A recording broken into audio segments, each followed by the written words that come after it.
విహారాయ వివిక్తస్థలవాసినే ప్రేమానందయతీంద్రాయ గురుదేవాయ తే నమః.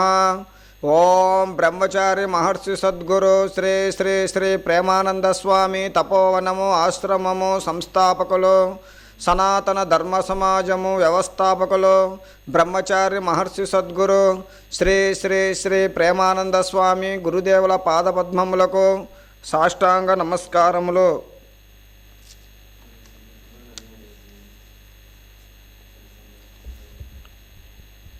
వైశాఖ పురాణము 14వ అధ్యాయము.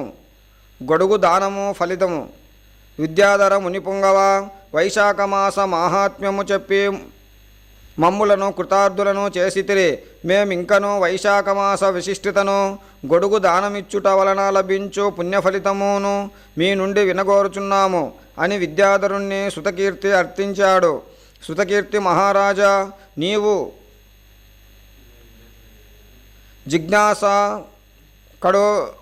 నీ జిజ్ఞాస కడో శ్లాఘనీయమైనది. వినుము.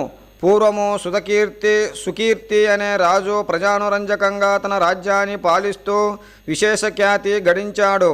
ఒకనాడు అతని రాజ్యమునందు క్రూర మృగములు ప్రవేశించి విచ్చలవిడిగా సంచరించి గ్రామములను భయభ్రాంతులను చేస్తూ బీభత్సవమును సృష్టించసాగాయి. మహారాజుకి విషయము తెలిసి వాటిని మట్టుబెట్టాలని బయలుదేరాడు. వేటాడ కొంతకాలానికి అలసిపోయాడు. దగ్గరలో ఉన్న విషాదురుడనే ముని ఆశ్రమానికి వెళ్ళాడు. అచ్చట తనకు ఉచిత గౌరవము లభించనందున ఆ మునిని వధించబోయాడు. అంతటా అతని శిష్యులు యత్నించి అన్యాయముగా పరమాత్ముని ధ్యానములో ఉన్న మా గురువుగారిని వధించుట భావ్యమా అన్నారు. నేను మిక్కిలి అలసిపోయి దాహార్తి ఉన్నాను. ప్రజాక్షేమము కోరి క్రూర మృగములను వేటాడి వస్తున్న నాకు దాహమిచ్చి నా ఆకలిని తీర్చండి అన్నాడు. రాజు ముని శిష్యులు అంగీకరించలేదు. తమ గురువువారి ఆజ్ఞ లేనిదే మేమేమీ చేయజాలము అన్నారు. మహారాజు కోపోద్రిక్తుడయ్యాడు. ఔరా, ఎంతటి కాలమహిమ! వీరి క్షేమము గురించి అహర్నిశలు తప్పిస్తున్నానే, ఆ మాత్రం విశ్వాసం కూడా లేదా? ఔరా, ఎంతటి విశ్వాసఘాతకులు మీరు! మీ బాధలను తొలగిస్తూ మీకు సకల సౌకర్యములు చేస్తున్న నాకు మంచి నీరిచ్చి నా దాహార్తిని తీర్చక పైగా నన్ను దూషించుచున్నారే, మీకెంత కండకావరము అంటూ వారిని తన విల్లంబులతో హతమార్చాడు. అలా వందల మంది బ్రాహ్మణ ముని కుమారులను చంపాడు. ముని ఆశ్రమాన్ని రాజు పరివారమంతా సర్వనాశనము చేసింది. వారు చేసుకున్న వంటకాలన్నీ భుజించారు.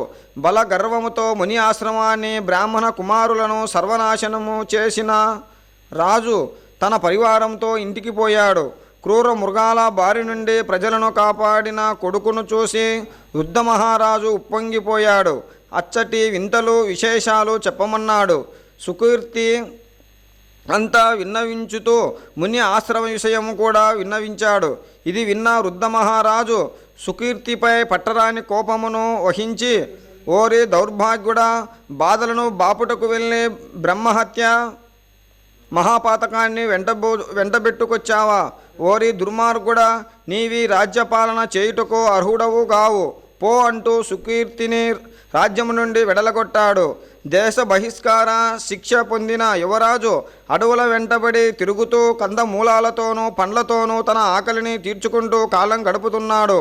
ఒకనాడు గౌరాంగుడనే ముని పుణ్యతీర్థములను దర్శించి అడవి మార్గం గుండా ప్రయాణం చేస్తూ ఎండ వేడిమికి తీవ్ర దప్పికతో అలసి సొలసి మూర్చబోయాడు.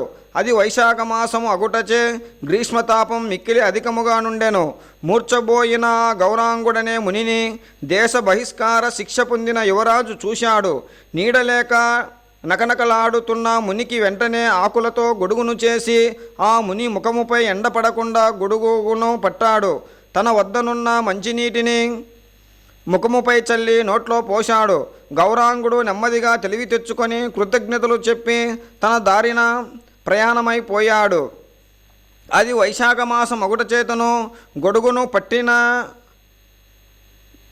పట్టి దానం చేయుట వల్లను యువరాజుకు పట్టిన బ్రహ్మహత్య పాతకము తొలగిపోయింది. ఆహా, నేడు నాకెంత సుదినము! ఘోర బ్రహ్మహత్య మహాపాతకము ఆకులతో చేసిన గొడుగును దానమిచ్చుటచే నశించినది. వైశాఖ మాసమున గొడుగును దానము జలదానము చేయుట వలన ఇంతటి మహాపుణ్యం వస్తుందా? బ్రహ్మహత్య మహాపాతకములు నశిస్తాయా? అయితే ఇక నుండి వైశాఖ మాసమున నిత్యము శ్రీహరిని పూజించాలి, వైశాఖ మాస ధర్మములు దానములు నిర్వర్తించాలి అనుకుంటూ అట్లే జీవించసాగాడు. కొంతకాలానికి అతడు మరణించాడు. మరణించిన సుకీర్తి ప్రాణాలను తీసుకుని పోవుటకు యమదూతలు ఏం చేశారు? ఈ విషయం శ్రీహరికి తెలిసి తన విష్ణుదూతలను పంపి యమభటుల బారి నుండి అతనిని కాపాడి బ్రతికించారు. వృద్ధ మహారాజుతో, ఓయి వృద్ధ మహారాజా, నీ కుమారుడు సుకీర్తి బ్రహ్మహత్య మహాపాతకం నుండి విముక్తుడయ్యాడు. అతని సకల పాపములు హరించుకుపోయినవి. కావున నీవతనికి పట్టాభిషేకము చేసి రాజ్య భారాన్ని అప్పగించు. అతడు మరికొన్ని వేల సంవత్సరాలు ప్రజారంజకముగా పాలించగలడు.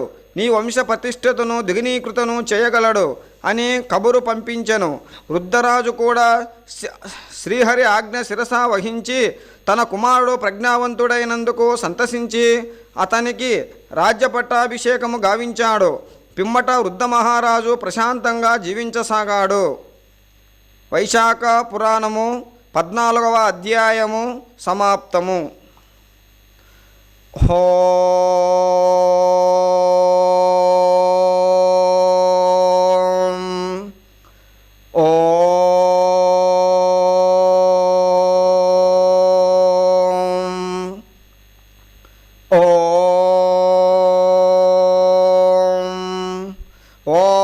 सहनाववतो सहनौ भुनक्तो सह वीर्यं करवावहै तेजस्विनावधीतमस्तु मा विद्विषावहै।